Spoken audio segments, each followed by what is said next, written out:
I want to be loud. Yeah. I don't want to, I'm not afraid anymore of that. I'm not afraid of the rage. I'm not afraid of the expression. It's amazing. It's beautiful. It's incredible. And yeah, that terror, it came out of me. It was different than a scream of rage or something like that, which I'm agreeing to and moving in a way, like I'm choosing it, even though there's a quite a big percentage of it that's just happening beyond my control. It's like I'm surrendering to let it happen, but there's a coexisting there.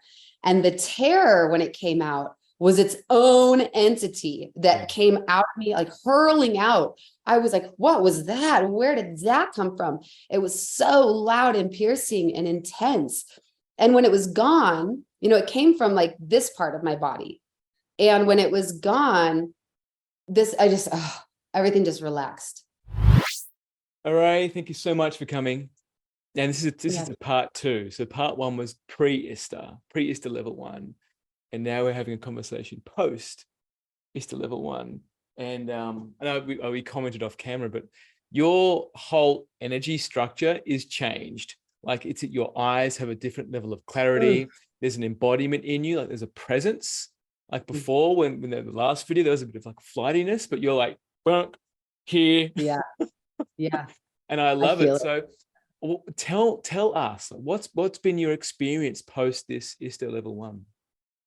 Yeah, great. Well, I'll start with just kind of recapping what I was saying to you before we went on here, which was that, this whole journey through ISTA and beyond has been something so deep and unnameable, ineffable, that it's hard to even realize that the transformation is happening until it's like this interacting with life happens and you realize how different interacting is now. And as I was saying to you earlier, it really comes down to this transformation of our inner sense of security, being more secure in who we are and feeling safer, feeling emotionally current. That's huge. That's massive. Not carrying all the old stuff, the old, whatever it is that we want to repress, whether it's fear, anger. For me, it was a lot of rage. Yeah, I look forward to tapping into that one. Yeah. And not having that just like filtering through everything. Yes. And before we jumped on, I actually listened to your message that you sent me, the first one.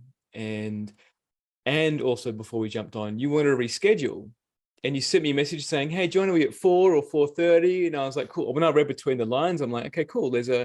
She might want to extend it a little bit. It sounds like you'd like 30 additional minutes. And what I loved about that was you asked for what you wanted, right? There was like an element of there. No, actually, you know what? I'd actually love initial 30 minutes. Like I've been back to back with clients. Like I just haven't eaten yet. So explain to me that process too, because I heard there was something that you wanted and you put it out there.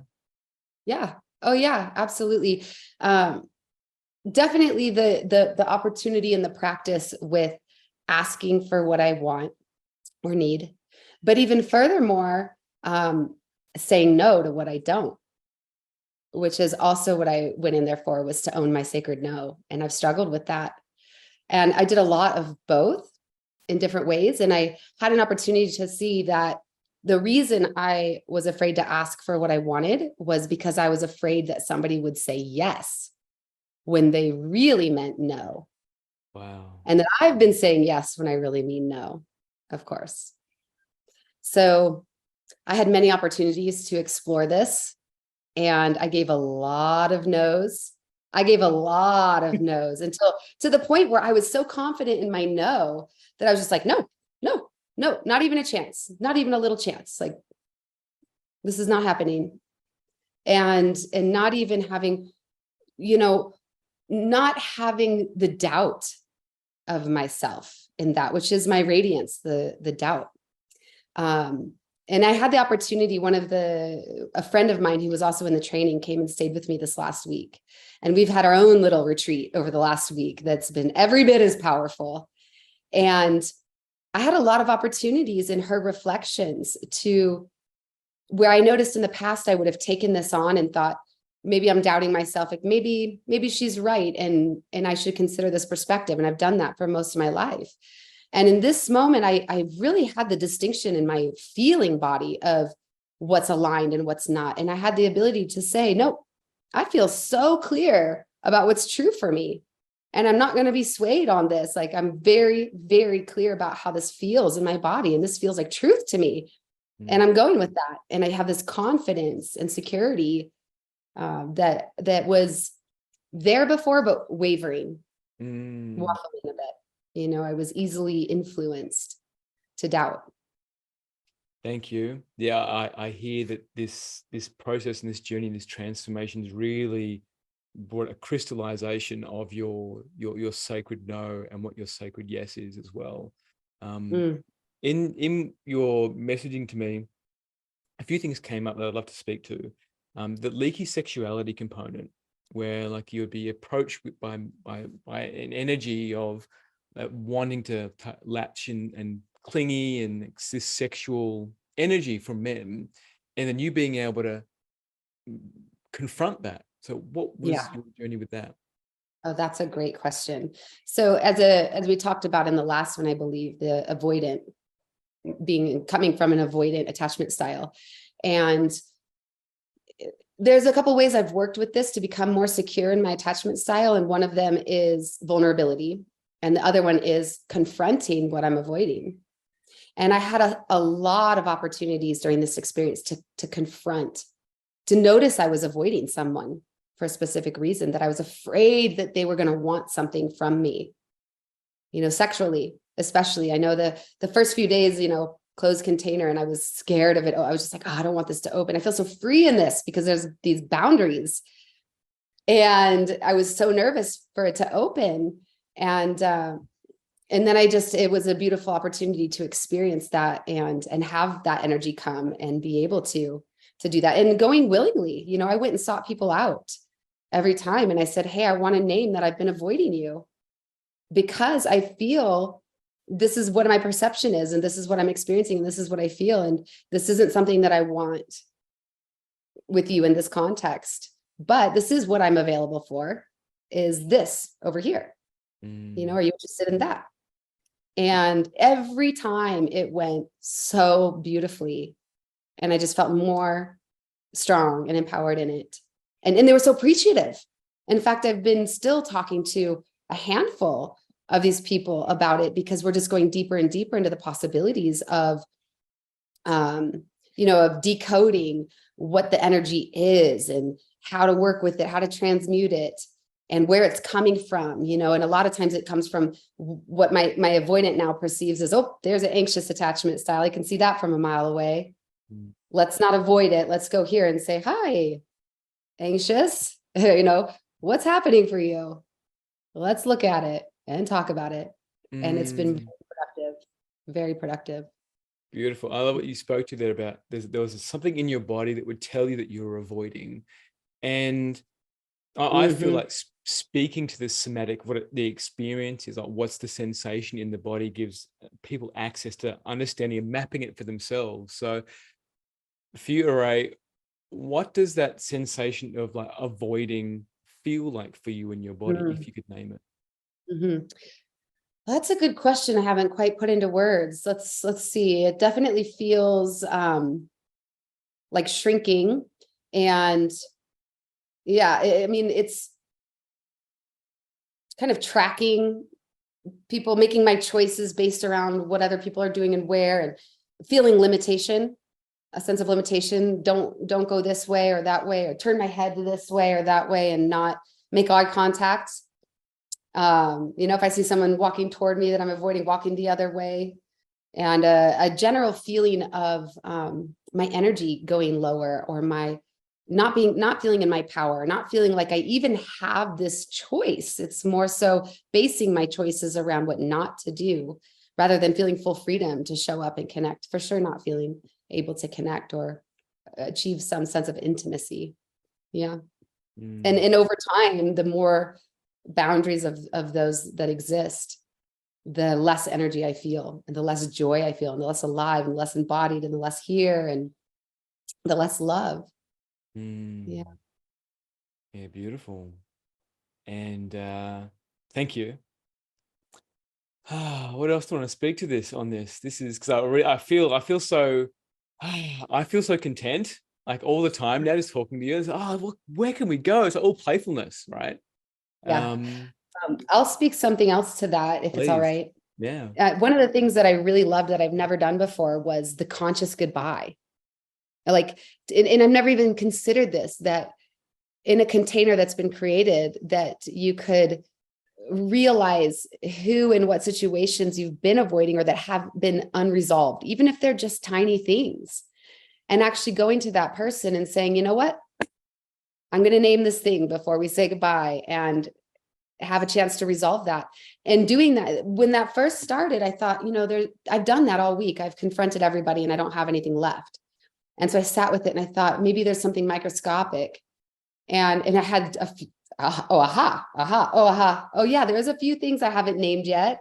Let's go there. Let's do that. And it just felt like such completion on a deep level that I walked away from that feeling like everything just sealed up and I wasn't carrying anything. And I felt everything felt open and free and all my energy was available to me. Nothing was leaking out. Mm, Yeah. beautiful. Powerful. Yeah, It was so powerful. And I think that being able to be with and bring all those pieces back, like reclaiming whatever's there, like wherever that energy is going, like, or afraid to have that conversation or afraid to follow that thought or fantasy to its end point to get closure on whatever it was that was there. Yeah, to bring this, reconcile all that vitality. Like, I think that's real, like soul reclamation, right? It's really that bringing all of it back into you. Now, this is where I'm bringing everything back. And then when you're working with clients, like that's the deliverable you're giving to a client, right? Because there's nothing else that's draining your energy. It's everything's like, I'm with you right now. so clear, So clear, crystal clear. crystal I clear. had a session today. I've been having lots of sessions come. Everything's been coming in so big from every direction. I mean, just effortlessly. My dream job landed in my lap last night. Sessions have been coming, relationships have been coming, opportunities, events, love, everything on every level. And the clarity has been there to where the message and the transmissions are just coming through from such a clear place because doesn't have to be any of me involved in that anymore.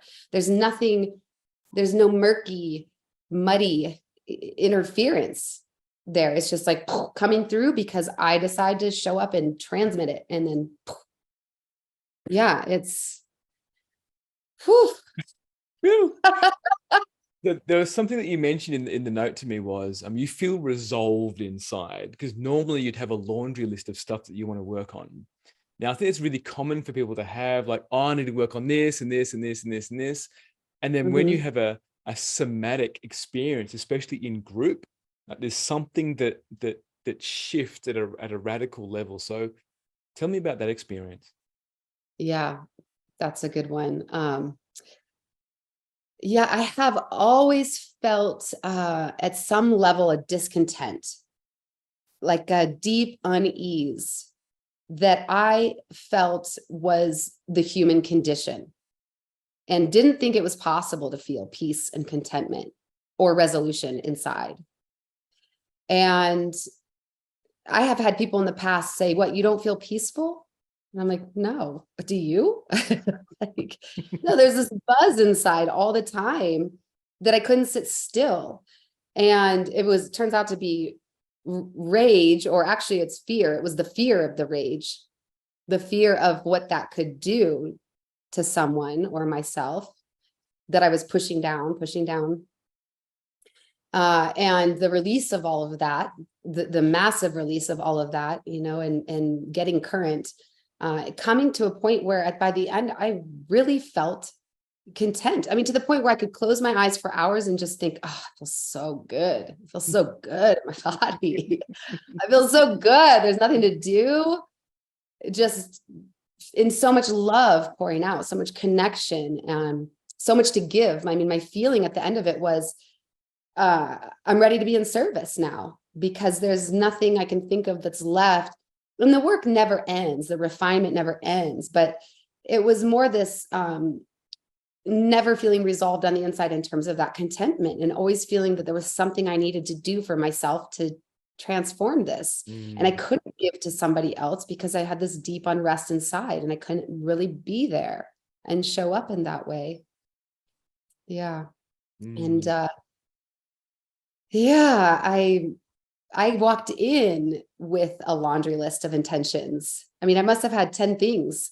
And by the end of the first full day, I was like, well, that's done. Like, are we on day 5 or is this still day 1? What is going on? This thing is going to blow my mind. So I wrote up a few more intentions, even random things that I thought wouldn't even come through. And they absolutely did. I mean, it just was radically transformative in every way. And I would, not only recommend it, but I can't wait to do it again. Yeah.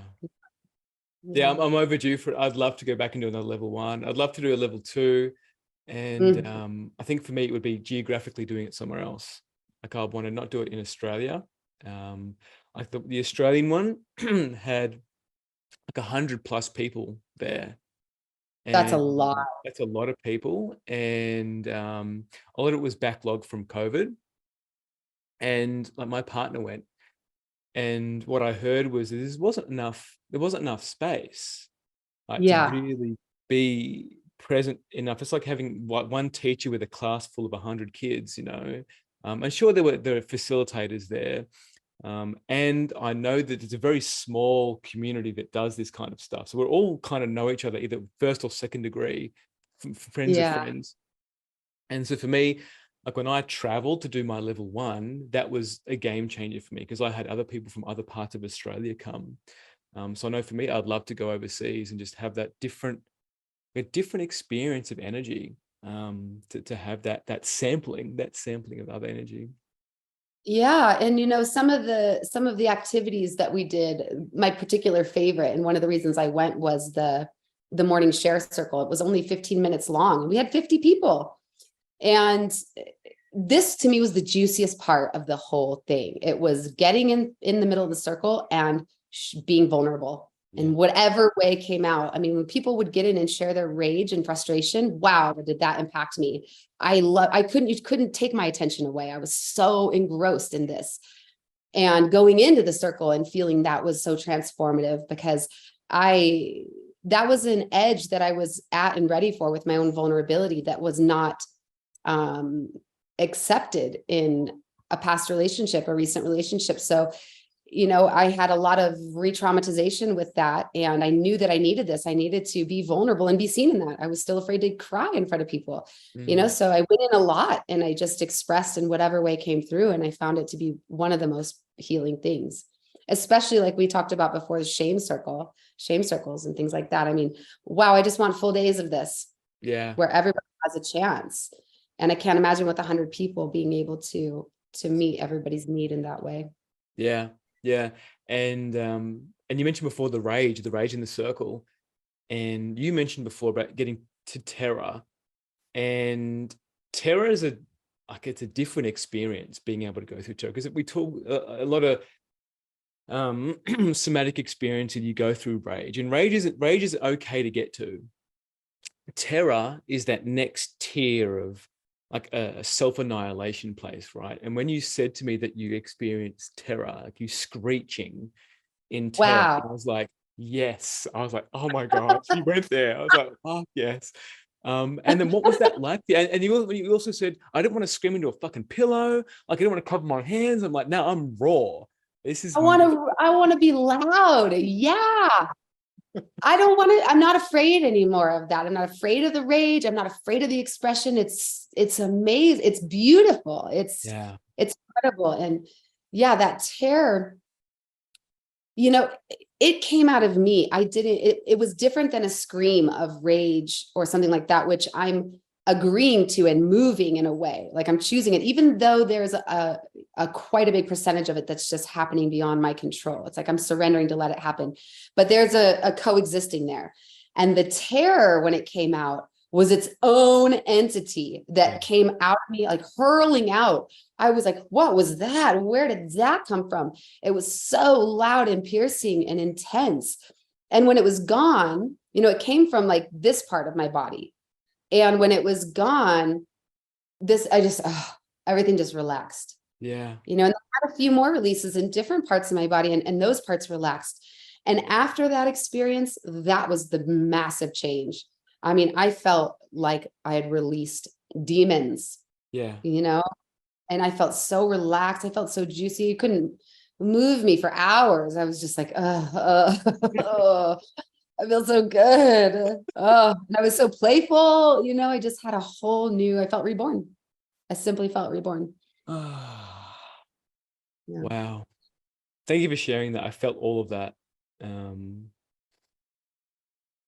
that injury, the terror injury, is what make it's the seed of passive ideation and suicidal ideation. And when someone can feel it and move through it, like it shifts, it ripples out through so many collective. And there's so much. Just so I'm losing my words here, because I'm like, it's such a potent experience to really land here on Earth Mhm. and be okay to be here. It's like, no, I'm actually, I'm my I can feel my diaphragm tremoring right now. Like it's so beautiful just to be in all of Earth, like everything. And yeah, thank you for sharing that with me. I love that. Whew. You've mentioned before about being spiritually fucked, right? And that Oh, like the yeah. experience, Oh, yeah. I can feel that Yeah. right now. I'm like, whoa, like this is that, oh, that Yeah. sensation of wow, this is the human experience. Yeah, what was your I got experience of that. that? Yeah. Yeah, I got that. I got that. That I received that for sure. Mm, Yeah, and I have said that in my opening intentions there too, you know, and I thought after I said that, I thought, you know, that could mean different things. Like in my mind, I'm thinking like a pipe cleaner through the chakras, like, but that could mean like I'm fucked spiritually. Like I don't want this. I got to be a little more specific about what I'm asking for here. But I definitely got what I asked for. I mm, got it. I got it. And in the way that I wanted it, I mean, it could not have been better or more profound or deeper or more fulfilling. And it was the full gamut. mm. You know, it was the full realization of all that I intended. Beautiful. And you mentioned in your message to me your blueprint, it's a sexual Mm. blueprint, like the energetic. And I don't know Hmm. if many people know about the energetic blueprint. So oh sorry, the erotic blueprints. So tell me more about the energetic. Hmm.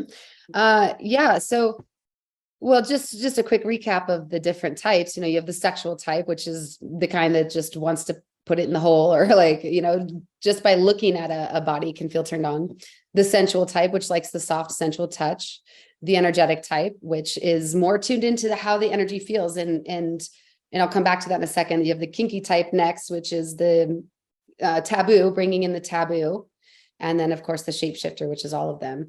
So the energetic, the best way that I could describe this is that the real sexual energy is happening in the almost, in the not touching. It's in the space between. It's in the buildup, in the tension, and the frequency match, and the dance, and Yeah. how two different people come together. And it's not there in every opportunity for intimacy and relating. And that's one big thing I learned there, was that it takes a specific kind of energy for energetic types. It takes a specific kind of matching of energy or a specific build of tension, and generally a slower build. Yeah. Yeah, like breathing, a little more tantric. Mm. Yeah. And Yeah. and transformational. It You know, as a is. yeah. Yeah, it's so transformational. Like for me, like what I did my blueprint a few years ago, and originally I was shapeshifter, and the more inner work that I did, the more energetic I became, Mhm. where it was more the container that Mhm. that created the tension and the polarity. Yeah. It's like with Cassie and I, we have a scheduled time of the week where we'll create this container, and it's so slow. It's Yeah. so there's so much, and because we have set a date, there's an anticipation towards it as well.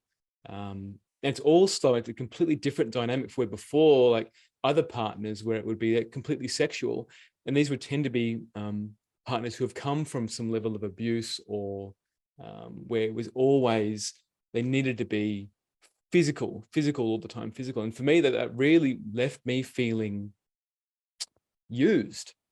Yeah. Because I'm like, well, I'm, yes, sure, it feels good, but actually my body is saying no. I don't want to say no because I don't want to upset this person. So I'll just go through it, and then Yeah. feeling so depleted and drained and self-betrayed afterwards. Yep. Yeah. Yeah. And to speak to that as well, in the context of kind of the wheel of consent and giving and receiving versus taking and allowing, and how the energetics come into play there based on intention too. And when you have this taking that can be done like this feeling used afterwards, right? Because that intention there is, there's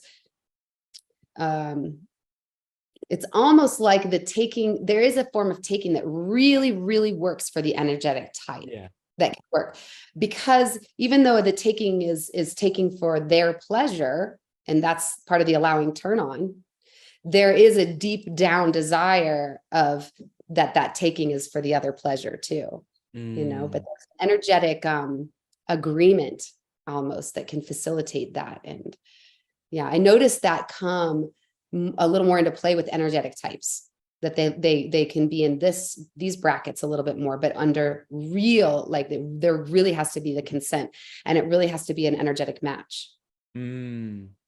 Yeah, thank you. And I'm going to throw you a curveball. And so with the erotic blueprints, and you also do like gene keys and human design readings, and your way you did my reading is like, it was a quick reading, and it was so potent. And I want to throw in, like, have you seen a correlation between the erotic blueprints and like the human design and the gene keys? Have you seen an overlay between them, or is it just like they're two separate beasts? A little bit with the 59, especially that the 59th gene key, there can be more tendency toward more the sexual blueprint type with that, because there's just like a real strong desire. Like the 59 tends to have a strong desire for sex, which is, that they don't necessarily need so much buildup. It's just there for them. Right. And maybe that's the same with sensuality. They enjoy that, but it's just that they don't tend to need as much buildup. It's just more available. Whereas energetic types tend to not have anything in that baby maker channel, the 59 or the 6, that they're, it's like getting into that sexuality from another direction, which, depending on, this would be a great correlation to look into that I haven't really looked into, but perhaps somebody who's emotionally defined but has that channel open would need more of an emotional connection, which is definitely in the energetic, type 2, that a lot of energetics really need emotional connection, like a strong emotional desire. That was something I realized for me at ISTA for sure, was that I wasn't able to feel that desire for anybody there, because, there's a very specific quality, and as well, there needs to be some kind of an emotional, like I could be in a relationship with this person, like a desire to be with them on a more different level, or on other levels than just sexuality. Like the sexuality comes from the desire to be with them on these other levels. Like, oh, then the sexuality is the icing on that, and not the beginning point, which it can be for sexual types. But yeah, I definitely see that baby maker channel has a lot of influence there. Yeah. Yeah, I love that. And when you were speaking, I was thinking about the sacral. People who are defined and undefined sacral, and how does that play out with the sexual or the kinky? Maybe like more manifest as a more prone to kinkiness than right. In projectors, maybe too, like sensual, like the non-energy types, right, that may not be energetic as much.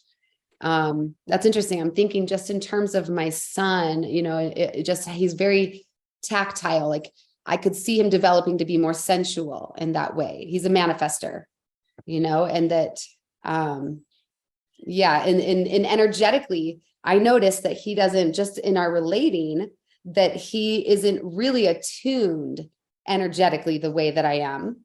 Mm. You know, he's not really, he's kind of not aware of that. But when it comes to like tactile, he's always very gentle, and, you know, his touch. And so maybe there's a correlation there. I don't know, because I know him very well as a manifestor child, but other Mm. manifestors. Yeah, Yeah. I know just now that speaking to it now, I know three manifestors, a splenic and an ego authority, two splenics and an ego, and they're all kinky.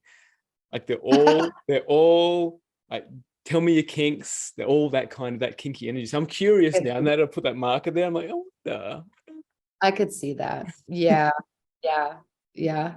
And a projector, you know, because they like to guide, you know, maybe projectors are more into doming than submitting.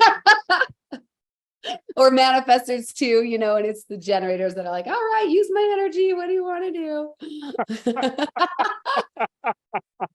We're overgeneralizing here for sure, but and I love it because I'm pretty sure there'll be an overlay. Like, that's why I love systems, right?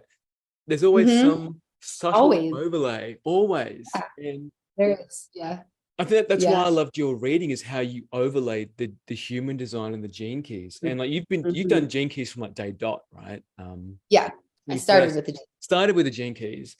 And so I'd love to hear where do you see, because you had this, oh, it's like a rebirth. Where do you see your technology and artistry moving to now? with the gene keys, you mean? Gene keys, yeah. Oh, and your work in general. Like, where do you see Oh my the? God. Yeah. Things are exploding right now. I actually have been carrying some big visions for the last years that I haven't talked about to anyone. And I just started talking about them naturally. I mean, it's been catalyzing. It's the time. And I actually brought it to the community today, the greater community, this big vision that I have. And I had a meeting about it today with some other visionaries. And there's things happening all over the place with my genius right now. And one of them is to bring a resource bank and a gift economy to the world. That's like an online portal for community to be, that's altruistic, you know, that has to do with the founders not taking any of the resources that come and just channeling them exactly where people want them to go, and everything being, you know, voted upon and equal power. But also that our greatest value right now, like the wealthiest people right now and coming into this new world, are those that have energy, time, skills, knowledge, and wisdom. And it's the opposite of what we've known before. Yeah. And these are the ones that are going to be the creators that get to actually develop and implement this new world. So we're kind of inverting things and reversing things in a way that's really exciting. And then, you know, in terms of the gene keys and human design, one of the jobs that I had in the past, and something that might be coming up again, another job possibility that's on my plate here of potentially running a retreat center and hiring people based on their genetic blueprint and what their zone of genius is, and putting them in roles that they get to design themselves, you know, based on what they really want to do and as much as they want to do.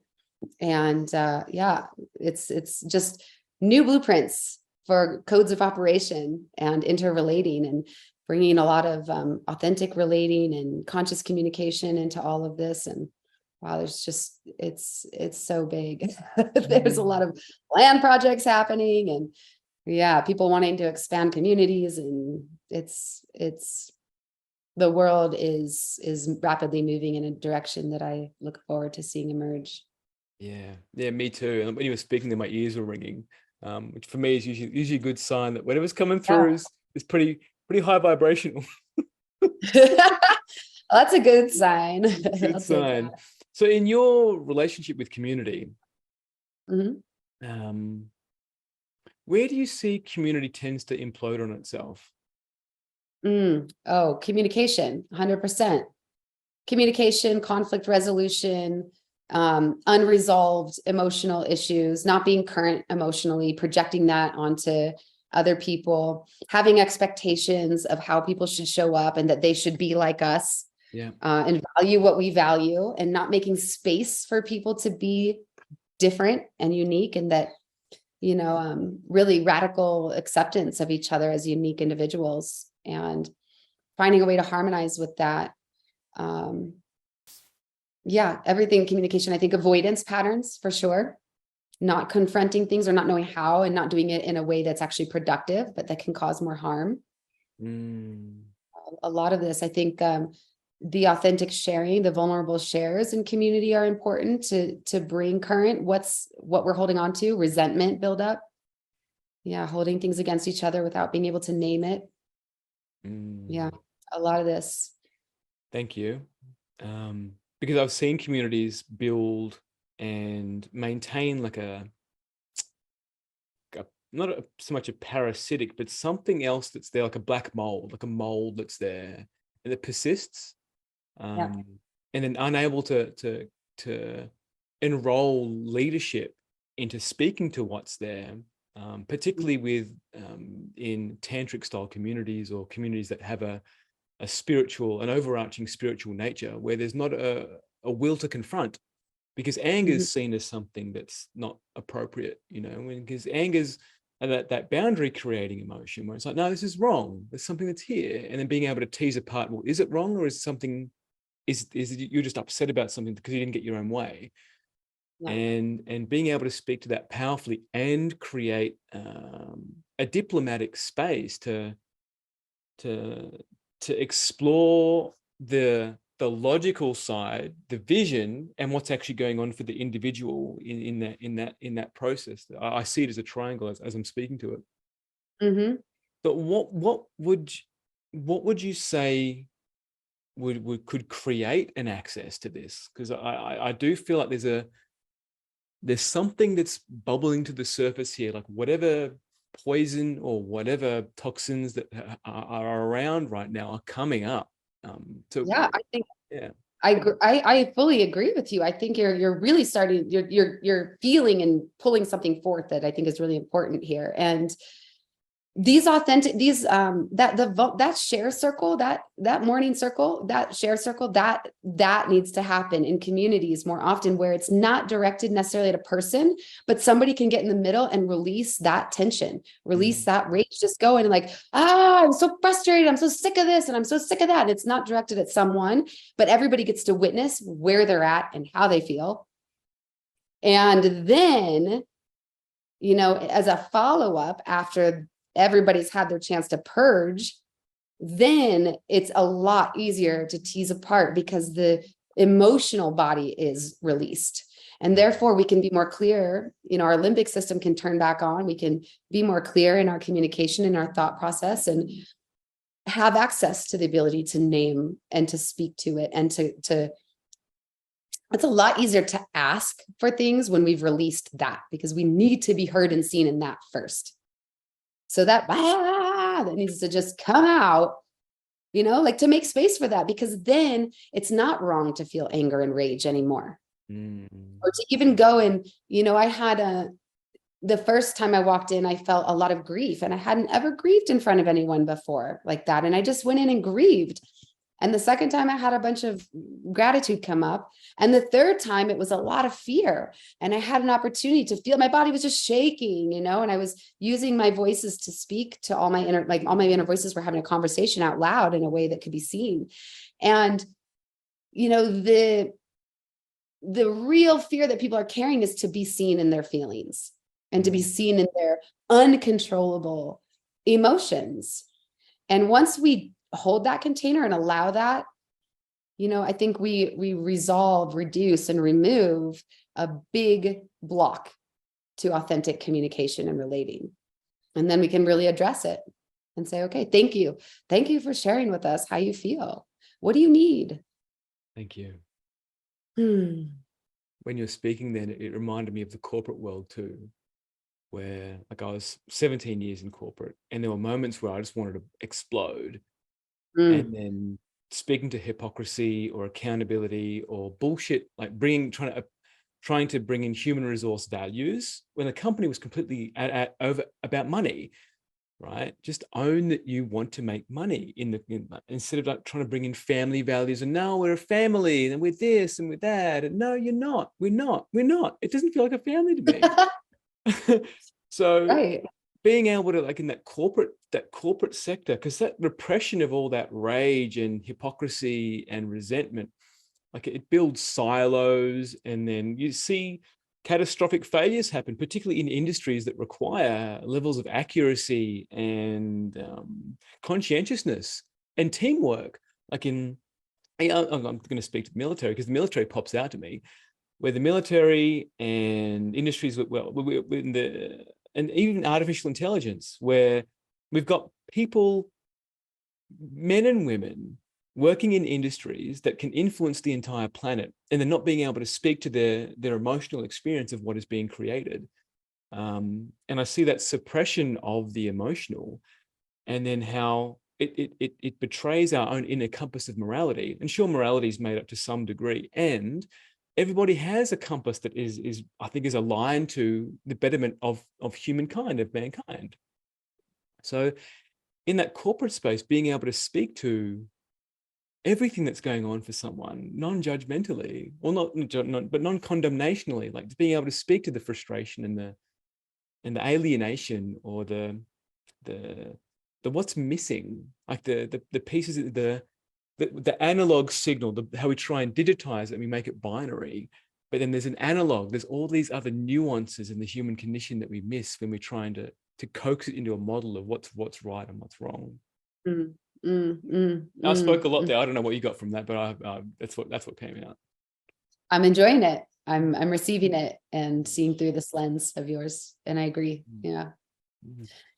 Yeah. I mean, I've noticed this, and this comes in other forms besides just glossing over the corporate world. Like, we're a family, we're this and that. It's also in the ick factor of marketing, like you get in the airplane and they're like, we do this all for you, and you're our greatest joy, and And it's like, well, if that was true, then how come I can't sit in that seat? I don't believe you.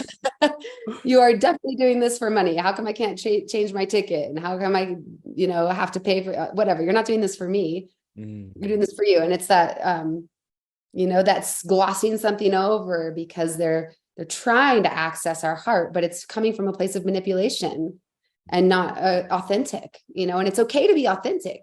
That's what the point is that own it, just own it. If you're doing this, if you're an airline company doing it to make money, then just be like, this is why we're doing it. And this, and be real about it, because people will respect that more. They're going to feel safer more. And the biggest thing is it's going to build trust, and trust is the currency. Yeah. The only currency that we really, really need. And it's the currency that we are the most poor in this day. Yes. And I love that. Is how we build that trust back up. I trust somebody that says to me, if they came up to me and said, like, I don't care about you or your feelings. I just want to have sex with you. I'm going to probably say, no, thanks, but thank you for your transparency. I really appreciate your honesty. At least I know you're going to tell me the truth. Totally. And I'd rather totally. Yeah. And when you're speaking, that what popped out was the 55 and the 59. Where I was just going to say, could geek out on Jinkies all day. Yeah. Because to restore that, it was in corporate, to restore the trust from the dishonesty was always transparency. Make it transparent, even down to how much money that you earn. Make it all transparent. Just make it all visible. Which is why I love the concept of the blockchain, because it's visible. And what else stood out for them when you were speaking then? I was speaking to a mate before about, he works in the mines. He's been working in the mines for years. And they've been trying to bring in this corporate culture of like, it's family, we want to make sure that what you're taken care of. And then they cut their hours. So they saved like $15,000 per person over a year. And he just said, just own that you want to make money. Just own that you're here. You don't care about the planet. You don't really care. You just care to make money. Stop pretending. And then in my marketing, able to own like, yeah, I want to make money. I've got a vision board up there. It's got like $2 million on it and $50,000 months. Like, I want to make money, and I also need people to help me make money. I need clients, and my marketing not only accesses pain points for somebody, to put them in a place of, oh, I actually need help. And I'll also give free value from whatever it is that I'm putting out there. But is it really free though? Because I'm actually enticing you, like, come into my web.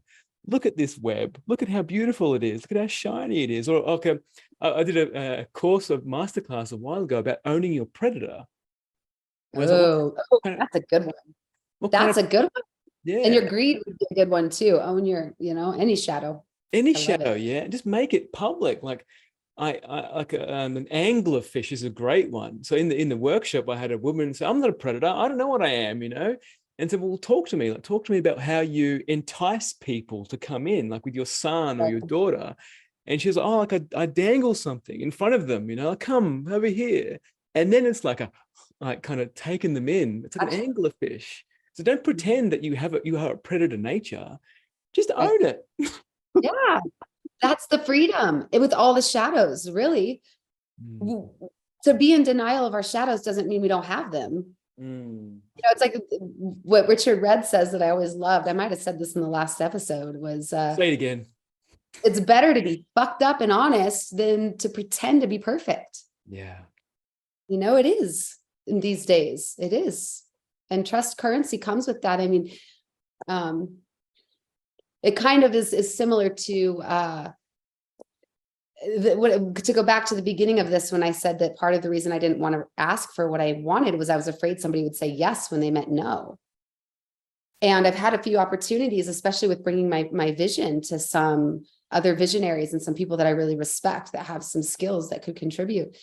And, one of them was saying, I could feel him dragging his feet and doing this, like, whoa, I'm not committing to anything. I want to know more. I want to hear, but I've heard a lot of this before. And a lot of people want to do things like this. And I don't know if I can trust this.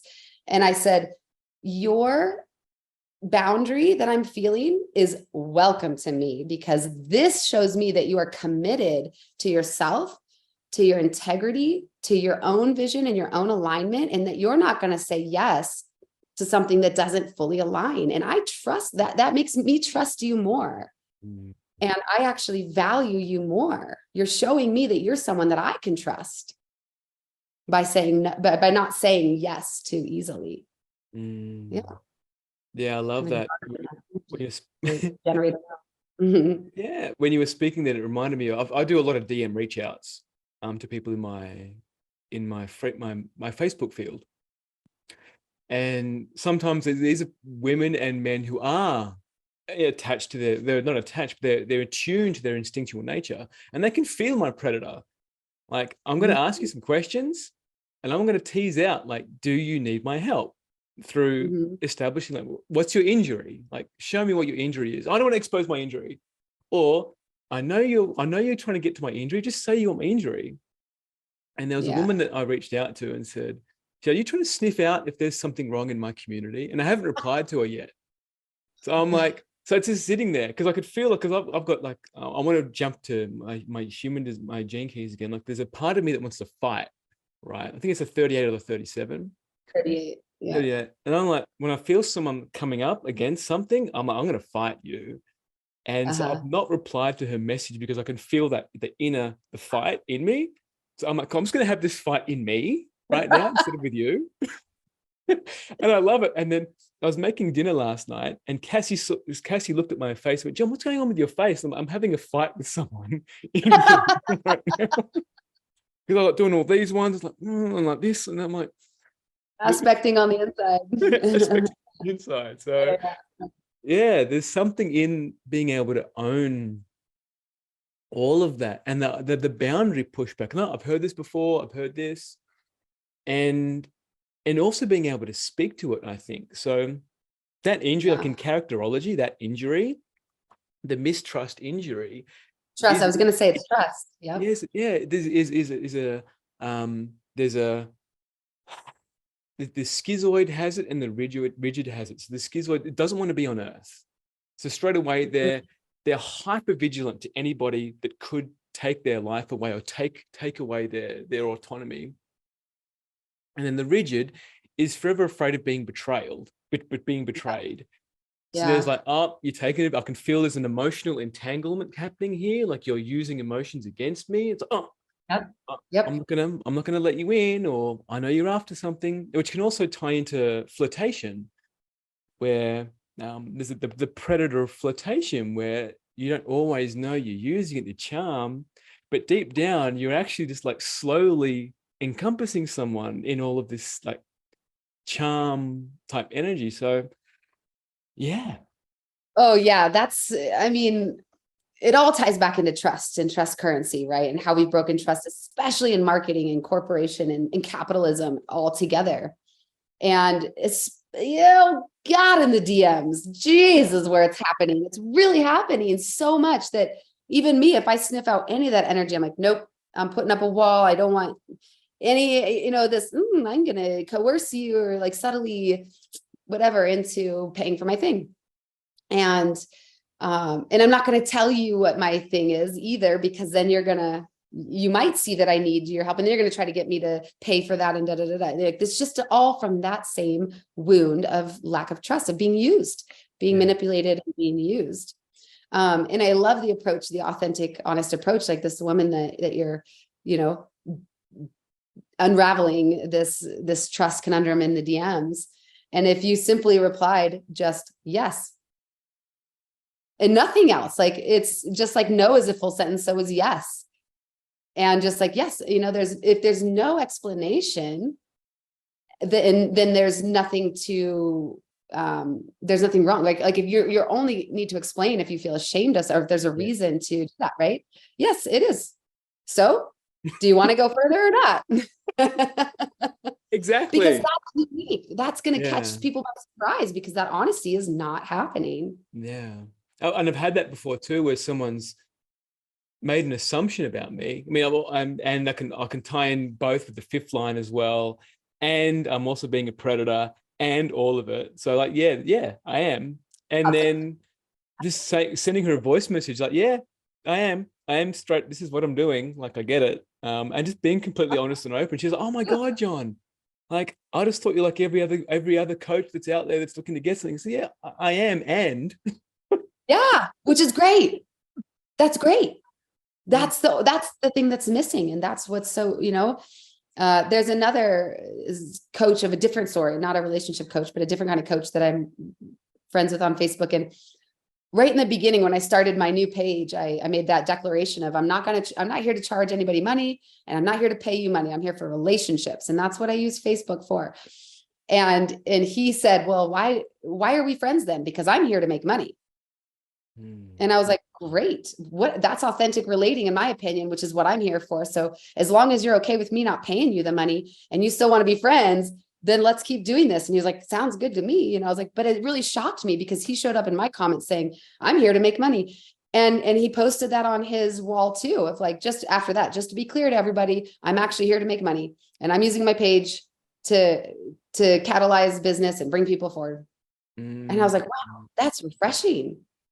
And the other end of the spectrum of where I'm coming from, but equally is beautiful and authentic. And I've got space for that, because there's no manipulation happening and no trick, no trust breach.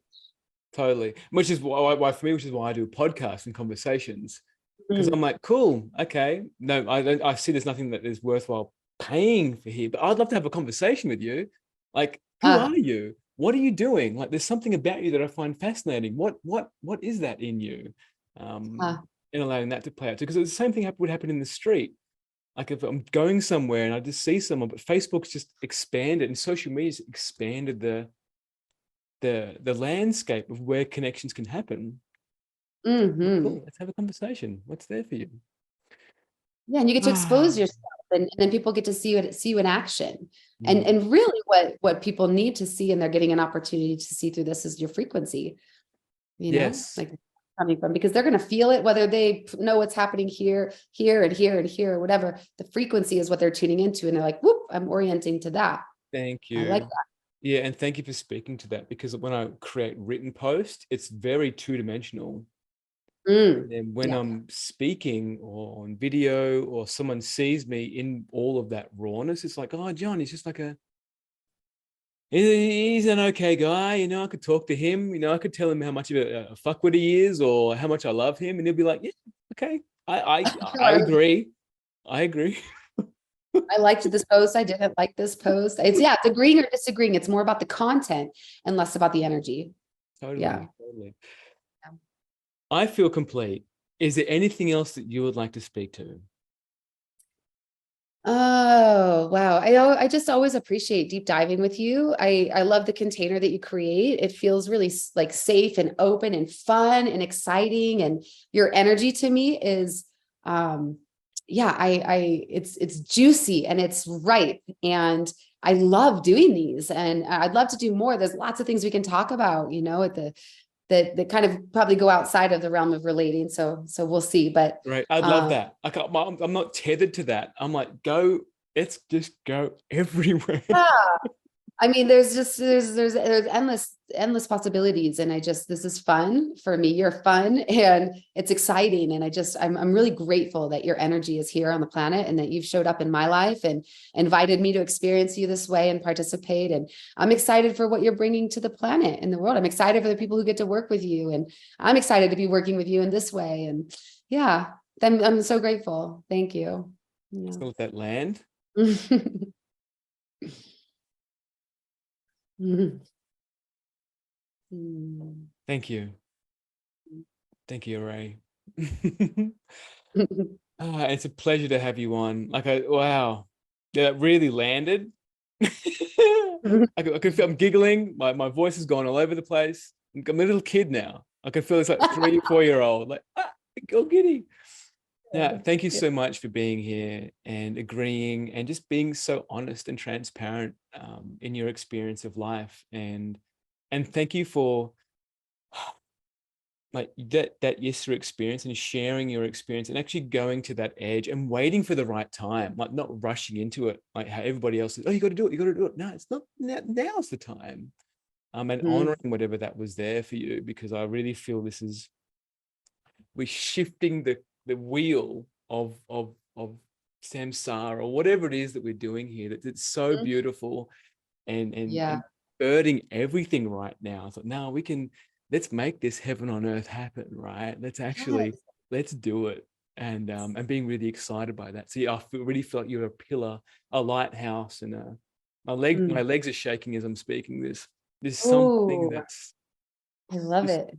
a beacon of hope and vision, and also the structured aspect of the grounding of the lower self. Like, you've got it. Like, just speak to the human condition and let's just create, right? Yeah. With love. That reminds me of something. Sorry, I didn't mean to interrupt you. No, please come. I was just thinking for in the future, we should do this some more. And I'd love to go and unpack the abundance consciousness. And this is such a big one. And it's been like the experiment did we talk about that in the last one? The experiment of running out of money on purpose? No, I don't think so. Okay, we need to do an episode on this, because this is going to be fascinating for people. And I just had a conversation with a friend the other day, and she said, I've been working on my abundance consciousness for so long and working on my scarcity, and now I'm running out of money. And I said, what if the work or the journey with scarcity doesn't begin until you're out of money? Oh, I'd love that, because I can feel it coming through me right now. Like, yes. Yeah. And that it's actually going through that portal. And that's the only way to see that source will take care of you. And that's the only way to end the real greed inside, because the greed comes from the fear of not having enough. And when you don't have anything and you are taken care of, that transformation can happen.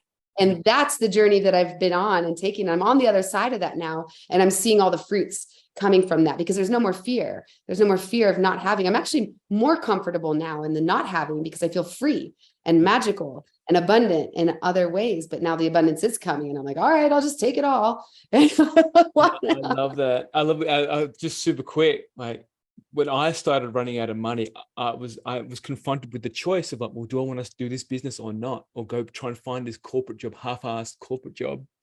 And what I've discovered is, and I'm not quite sure which gene key speaks to it, but it's like you get what's required, not what you think that you need. So like when you're aiming for like all this abundance codes and like, I'm going to be a multi-6-figure, 7-figure coach, but do you need that right now? Like, right. Do you need it right now? And then really dialing it back to, well, what do I actually need right now? And then trusting now, oh, that's what I need to do right now. Like, we need a new car. We're not going to go buy a new car, but there's other steps beforehand that we Yeah. need to put in place, and that the trusting myself to put those steps in place, like putting my current car on the market, not needing Yeah. to wait for this 10 or 10 this $10,000 or whatever is to appear in my bank account, but actually take the trust steps first. Like, cool, Yeah. aim to sell my car. There's all that. I'd love to have a deeper conversation about that. Yeah, and I mean, also we'll have to do this again another time, but that sometimes the universe is actually reorienting us by not giving us what we want and not giving us the money. Like, no, don't go spend the money on that new car, because you're going to actually sell that in a couple months, because you're actually going in this direction. Yes. And trusting that too, because that's happened to me a bunch. I would have spent that money on this, but that wasn't actually right for me. And thank God I didn't have the money then, and trusting that whole process. And as well, that we can get hard on ourselves. Like, a lot of the stories, I've been doing all this work with scarcity. I've been doing all this money work for years. Why isn't it coming? Why isn't it coming? I'm doing something wrong. I need to do this other thing. I'm being punished by however you interpret that personally, that's not actually personal. It's actually the great lesson of learning to trust. And people say, well, how can I trust when it's not here? Because it is there when you need it. And it's when you run out, and it does happen to be there still when you need it. And this is different than spending all your money and then taking out loans from people, because I don't think this works when you're in debt. I think that there's a fiscal responsibility on the other end of the spectrum that's also, it's a balance. Yeah. But, it's not about using other people's resources in this way. It's like trusting that and being available and still being willing to do the work, and still being smart about it. And, just there's a whole lot that plays into this that we can unravel. Yeah, yeah. Thank you, and thank you for sharing that taste, because I can feel it. Like it's I'm mouth watering again. So, Yeah. thank you so much, Array. Much love.